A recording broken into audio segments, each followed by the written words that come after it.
তো নবী আকরাম সাল্লাল্লাহু আলাইহি সাল্লাম এই কয়েকটা নসিহত করলেন। একটা হলো পরস্পরে বেশি বেশি সালাম দাও, একে অপরকে খানা খাওয়াও। আর একটা হলো শেষ রাত্রিতে নামাজ পড়ো।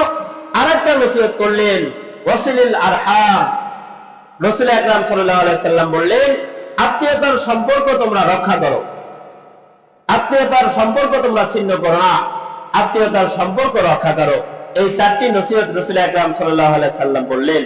এখন বলতে পারেন, হুজুর এই চারটি আমল যদি কেউ করে তাহলে তার ফায়দা কি হবে? আপনি একটু হাদিস দিয়ে বলে দেন।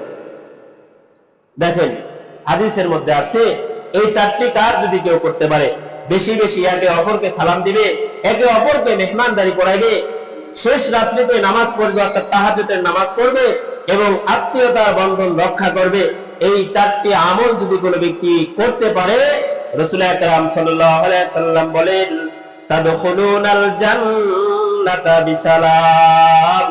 এই চারটি কাজ যদি তুমি করতে পারো, কোন ব্যক্তি যদি করতে পারে, আমি রাসূল সাক্ষী দিয়ে গেলাম, ওই ব্যক্তি শান্তির সাথে নিরাপদে আল্লাহর জান্নাতে পৌঁছে যাবে।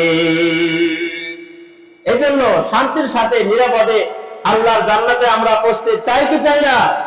চাই। তাহলে এটা নিজের ফায়দা ভেবে, নিজের লাভ ভেবে এই চারটি কাজ ইনশাআল্লাহ আমরা করতে ইনশাআল্লাহ রাজি আছি তো ইনশাআল্লাহ।